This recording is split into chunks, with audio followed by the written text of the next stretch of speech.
Hello, my wonderful coloring friends. Today we're going to do a page from Lost Ocean by Johanna Basford using our Derwent Inktense Pan sets.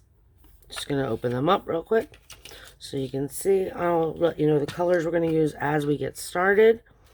I have a couple paintbrushes here, one for water, one for the paint, and I have my dropper to add water to my palette. I also have a palette to hold my paint once I've got it mixed, and I have a cup of water here and a small towel to clean up my mess. So I'll be back in just a few moments.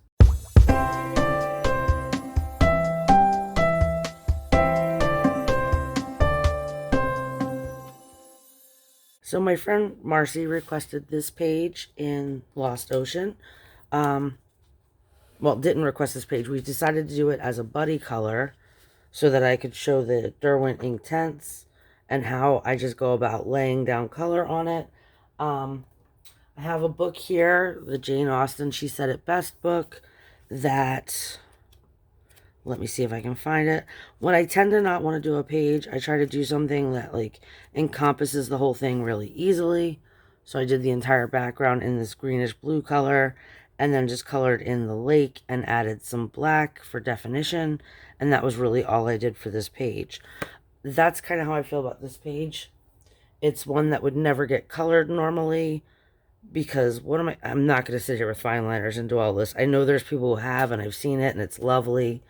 But it's not for me. So for right now, the page has been mostly covered in gesso. I can feel a few spots that aren't. The back is octopus, so even if I get the blue where going through the other side of the page, I don't mind so much because that's probably going to be water-based anyway, like watercolors. So I pulled out my Inktense Pan swatches, and I'm going to use the French Ultramarine and the turquoise from the Inktense Pan 2. And then I think I might be throwing in some of this teal green or some of this kiwi from Inktense Pan 1. So the first thing I'm going to do is move our book out of the way for a second and pull the pans over. And I know they make this all as one pan now, but when I got it, it came in two. So I'm just going to get my dropper and fill it with water. And I'm going to find my teal green and give it a drop of water. Also the kiwi, just in case. Turquoise. And what was the other one I said? French ultramarine, because I know they're not going to have a ton of water in them. Then I'm going to take my paint palette, which is here, and start with the three colors I decided to start with. And I'm just adding a few drops of water to these spots. I find that it dries really quick, so I like to work really fast so as to not have too much trouble with it. So we've got water in our palette. We've got water on the paints themselves. We're going to move the book back in. There we go. And we're going to go ahead and get started. I'm just going to go ahead and sit down because I'm standing still right now and I want to sit while I do this, so excuse the squeaking. And what we're going to do is pull this down a little, and then we're going to grab our paints. I want to use these first. So I'm going to take this bigger brush I have. I have two. This is the big one, and this is the smaller one, I guess. I'm going to get my brush wet in my water jar.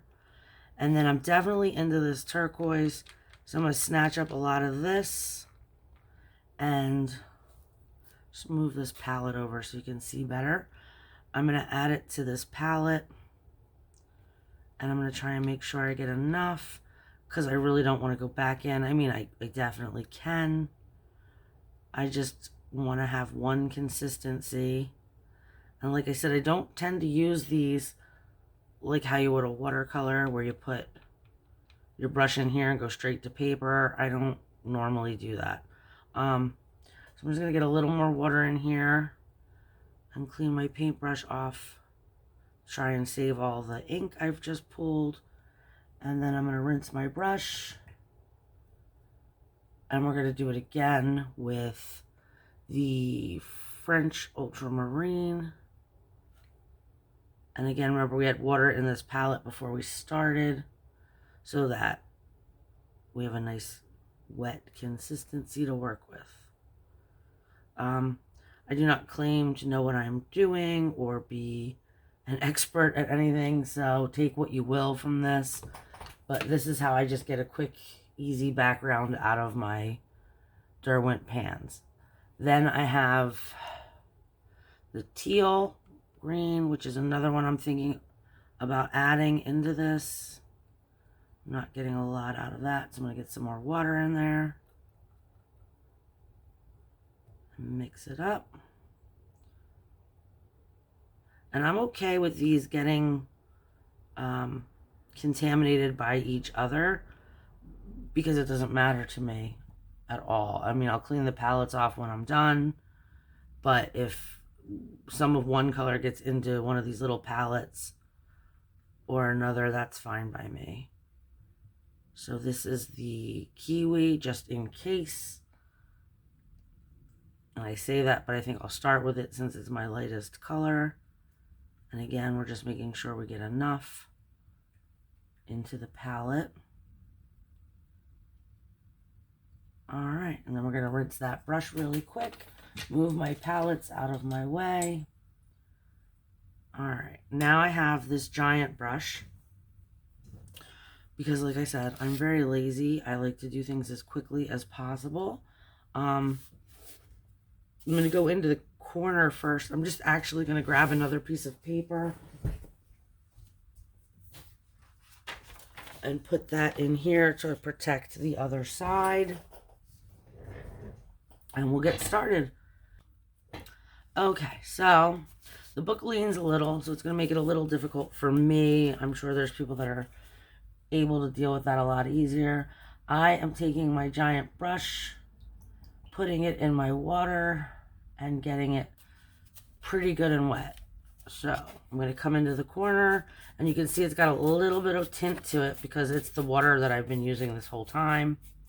And remember, I'm sorry, I restarted this video twice. I don't know if I said it. There is gesso on this paper already. So now I'm going to go in and get some of the green, the kiwi, I think it was, and slide that around here. And then we'll go with whatever color this was. I want to say it was the teal. No, teal? Yeah, teal green next. And slide that around. Get a little more water, and I'm going to come.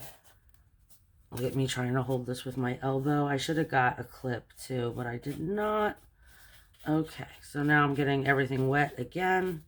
And with that wet, I'm going to go and get the turquoise and bring that through here. I really want to try and keep that opposite page dry, but I'm not overly concerned. This book is all very tiny, so I don't actually care too much if I mess up another page because it's all ocean theme. It's going to get messy anyway. So now we're going to add more water to the page somewhere else to keep it moving. This is the French Ultramarine Blue. And I am literally just, as you can see, slapping this everywhere. If it gets on the back of the page, again, that's the octopus page. It will have a blue background as well. Not concerned. Then I come up here, add more water, and what do we put up here? We'll put some of this more the French ultramarine up here, and a little bit of this turquoise, and take it right into like that kiwi because we're not drying because we really wet this page, so we should be able to get a little bit of a mix before it's too late. Because this stuff does dry pretty fast. So I am just moving and adding color as quickly as humanly possible and keeping the page as wet as I can, which, you know, hopefully won't make too much of a mess. So now I'm back to the French Ultramarine. And once I have this all done, I'm going to like come off camera for a minute and come back after it's dry so you can see what's going on. I'm coming in with the turquoise. And while I am liking this, I feel like it needs a little more pigment. So I'm getting the teal green and adding a little more to that. And I wish I could show you all of it at once, but I can't because my desk isn't big enough. And if I zoom out too far, you won't see any of this working. So that is more of the teal coming in. And off of the teal, I'm going to go in and get a little bit more of the kiwi because I do like that green up in this corner here as I try to point at it. And as you can see, we've got a thicker consistency now because I'm going back into the palette.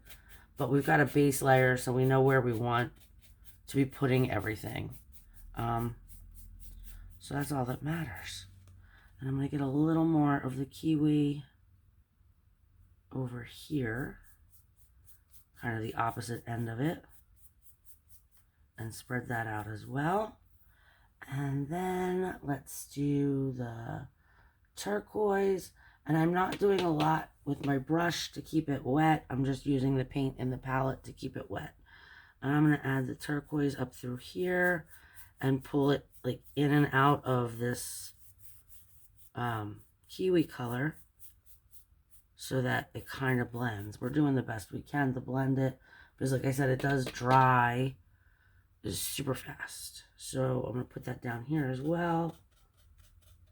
And I'm not too worried about the total inside edge of the book because I just can't be bothered. You know, if there's a white spot at the crease, then there's a white spot in the crease. Let's see, what do we do next? Next we'll do the, what color is this? I forget. Teal green. Was that? Yeah, that's where we are now. Or that's what I was using. Okay. So I want to get the turquoise in here. But now that I've got this on my brush, I'm going to use it. And then we're going to grab the teal, or the turquoise again, and the teal, and mix them together a little bit. And I'm going to put these down here. And again, still just pulling it through. And the colors show up and under each other, which I like. And then we're going to pull a little bit more. And I'm mixing these now because we're at the end. I don't want to get it much more saturated in color than it is. So this is fine for me. And then we've got this French ultramarine. And I'm just pulling that into the other colors so that it doesn't look ridiculous, you know, like with lines or whatever. I'm going to get a little more. Basically, whatever's left in my palette, I'm going to use up because I don't like to waste. And it's not going to hurt anything to have these colors overlap so much.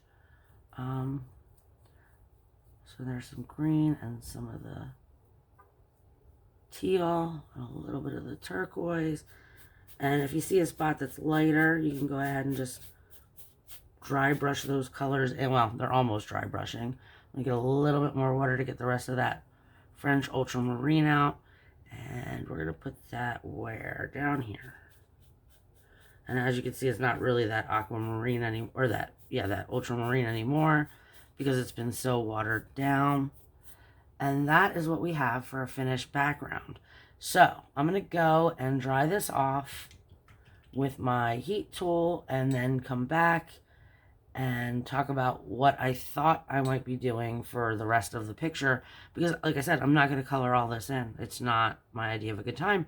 So I'll be back in a few moments. Okay, so we're back.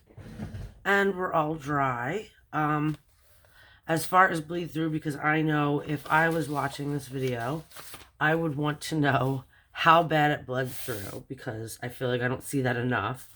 And as I said, we were going to wind up with some white spots in the crease, which I don't know if you can actually see them, but the very inside crease of this does have the white in it. There is a slight piece of green right here on this page, and on the back where the octopus are, which I said was probably going to be colored blue anyway, we have a very small green spot here, And we have a little line of it here because, you know, it bled over, not through. Again, all things I can work with. So I'm going to put my papers back in. And I've decided the first part of this that I'm going to color, because like I said, I'm not coloring this entire page. I'm going to color bits and pieces of it, and stop when I feel like I've gotten enough done. So I'm going to go ahead and color them with a pink and white acrylic marker, a paint marker, sorry, to give them a little bit more of a shake because they've been sitting for a few minutes. And I'm going to go ahead and color one on camera. And then I'm going to come back, or I'm going to leave again and finish coloring the rest of them in. And then I will come back and show you them finished and show you what we're going to color next. And we're kind of just winging this, you know. I'll pick out one thing at a time. I thought about, there's a bunch of diamond rings on here, and I thought about coloring them, but that doesn't really fit, like, the part that I want to pick out. So if you're going to do, pardon me, a very busy page like this, like a wallpapery type page, and you want to just highlight a specific thing, you have to figure out, especially when it's different things like this, you have to figure out what your goal is. Like, what would you like to be the focal point?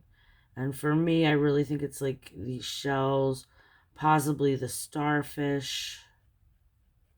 And like I said, I will try to zoom this bit in, because you have to just give me a little patience because I'm still learning my software, and I used to think I had to do this by hand when I, you know, while I'm sitting here, and I don't. I can do it at the end in editing, which would be much easier instead of me jumping out of my chair repeatedly. So there is my first shell, and I know it doesn't look like much now, but they're going to really show up on this page. And we're going to do the same thing with something else, and then we'll see where we go from there. So I'm going to go finish these. Okay, so we're back in. We have all our pink shells done, as you can see. And now we're going to do the starfish is what I've decided to do. And again, excuse all the wiggling with the chair. So I've got two Primrosia paint markers this time. Last time it was these Fine Life acrylic paint markers that I found randomly in a store, so I really don't know, but it's just a generic pink and white. And then the Primrosias are here. And I'm going to go ahead and do the starfish.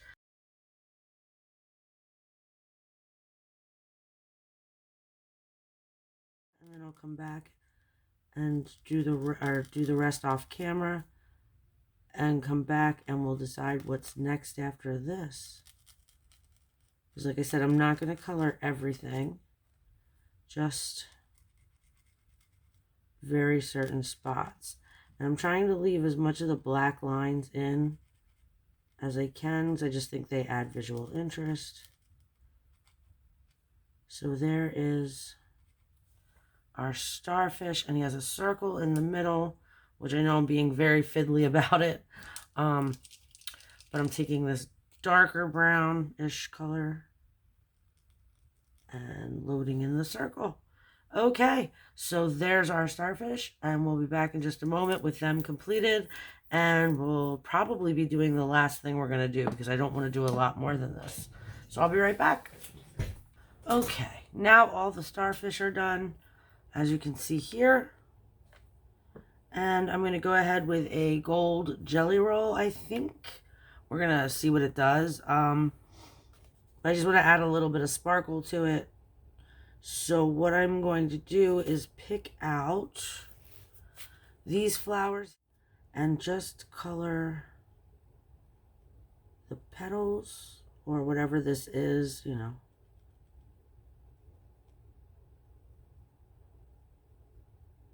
And as I was looking at this, I also saw that there are, right, now that I'm saying it, I can't find them, gears in some of these circles. Like right here. So I'm going to color those in. And there was one more kind of gear, so just give me a moment because it is hard for me to find them after I had already found them. Let's see. And there is like not a randomness to this page. They are orderly. But like I said, for me it's a little, oh, there he is. Right here is another one. And then once I have them all found and colored, I'll be able to go in order and find the rest of them to color. And that would be the end of the page, I think. Unless I get there and realize I want to do something else. But I think I'm coming to the end. And there's another one of these types of, I don't know, I'm calling them flowers, but there's another one right here too. So I just want to get the spokes on that. But yeah, that's what I'm going to color next, and I'll be back when that's finished, and we'll be able to see where we're at. Okay, so I finished all the gold. I'm just going to pull it up real close so you can kind of get an idea of the shimmer that we have on it. It's not very easy to see in this light, I think, but it's a very simplistic page. But this is how I use my Derwent Inktense Pans. Again, we don't have a lot of bleed through on the back. And using those pans and my paint pens and my Gellyroll gold pen helped me complete a page that I would otherwise not complete in this book. And as it is very simplistic, it's still done. And it's another page down for Lost Ocean by Johanna Basford. So I hope you enjoyed the video. And until next time, coloring friends, have a very colorful day. Bye.